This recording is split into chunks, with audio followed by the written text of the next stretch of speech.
Hello, today welcome to the Motorsport Update channel again.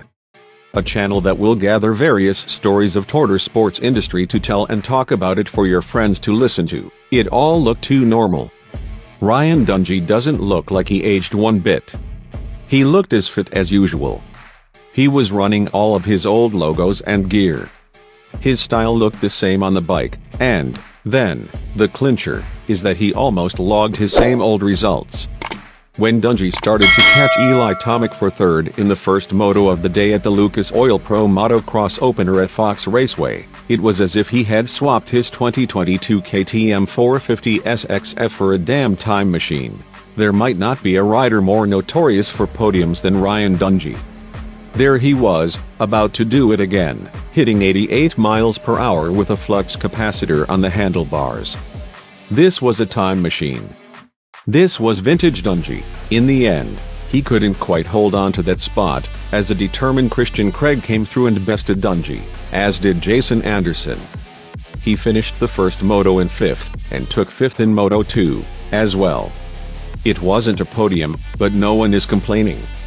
Dungey has not raced motocross in 6 years and retired completely in 2017. This is an insane performance after being off that long. Because it's Dungey, and because he looked the same, it didn't seem as shocking as the numbers suggest. But let's take a step back and realize what this was. Shocking. Amazing. Incredible.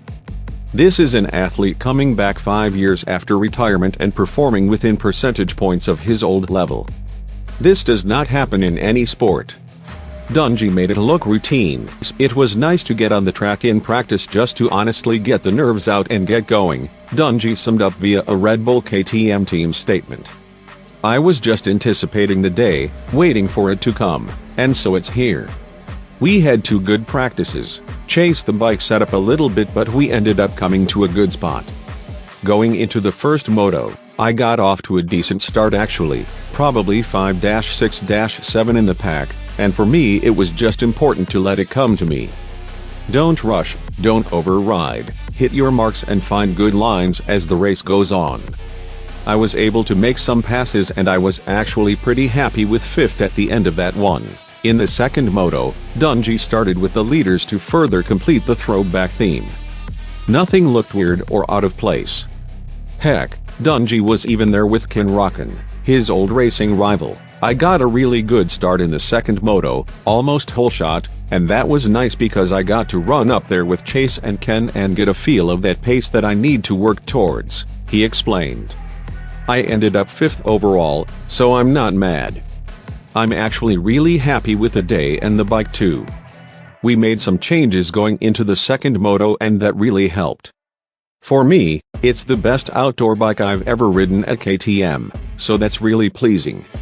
The cool part is I see the areas I need to work on, and that's the challenge and the motivation, so moving forward, it is easy, in hindsight, to know it would go this way. Because it's Ryan Dungey. We've probably all harbored the thought that he could just roll out of bed and get a podium anytime, anywhere. He didn't quite land there at the end of the day, but this was far from an embarrassment or a tarnishing of his legacy. In fact, he did something athletes making comebacks hardly ever do. He actually enhanced his reputation. Ryan Dungey was already one of the legends of the sport, but in just one race, he already made this a legendary comeback. How are you? What are your thoughts on the clip?